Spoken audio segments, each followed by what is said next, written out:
अस्सलाम वालेकुम नाजरीन। आज 7 दिसंबर 2025 है और दिन है इतवार का। शहबाज शरीफ की हुकूमत ने अपनी नाअहली छुपाने के लिए बहुत जतन किए हैं और अब हुकूमत इस बात पे खुश है कि DGISPR ने जो प्रेस कॉन्फ्रेंस की उससे जो है एक इदारा और तहरीक इंसाफ आमने सामने आ गए हैं। लेकिन याद रखें कि ज़िंदगी अपनी खूबियों पे गुजारी जाती है, दूसरों की खामियों पे नहीं।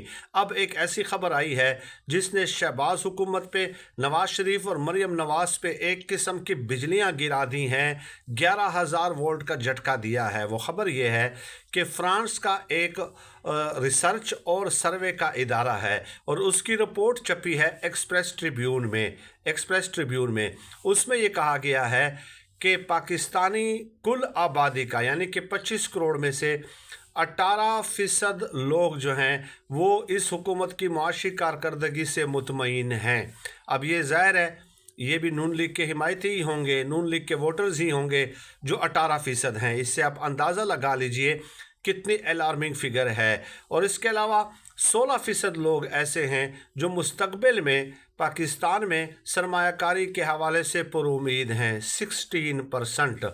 और आगे चलें, इससे भी आगे चलें कि एक एतमाद की जो फ़िज़ा पैदा हुई थी पाकिस्तानी कौम में, जो सियासी तकसीम कम हुई थी पाक भारत जंग के दौरान, तो ये रिपोर्ट ये कहती है कि पाक भारत जंग से पहले वाली जो सूरत हाल है अब दोबारा वही डेवलप हो गई है। इसके अलावा इससे भी आगे चलें, 99% लोग जो हैं वो घरेलू ख़रीदारी से मुतमईन नहीं हैं। कितने? 99% लोग। यानी ये रिपोर्ट तो बज़ात खुद एक चार्ज शीट है। और इससे भी आगे चलें, मैंने कल ही आपको वीडियो में बताया था कि मोहम्मद ज़ुबैर साहब जो कि मैनिफेस्टो लिखा था 2013 के इलेक्शन में नून लीग का, अब वो तहरीक इंसाफ का हिस्सा बन गए हैं। उन्होंने ये अदाद शुमार फैसल वाउडा को सामने बिठा कर दिए थे कि अभी हमारे पास जो ज़र मुबादला के ज़ख़ायर हैं वो 14.5 अरब डॉलर हैं और इसमें से भी 12 अरब डॉलर दोस्त ममालिक के हैं, यानी कि 2.5 अरब डॉलर हमारे अपने हैं। और फिर मोहम्मद ज़ुबैर साहब ने यह भी बताया था कि अप्रैल 2022 में जब इमरान खान साहब की हुकूमत ख़त्म हुई उस वक्त ज़र मुबादला के ज़ख़ायर 16.8 अरब डॉलर थे।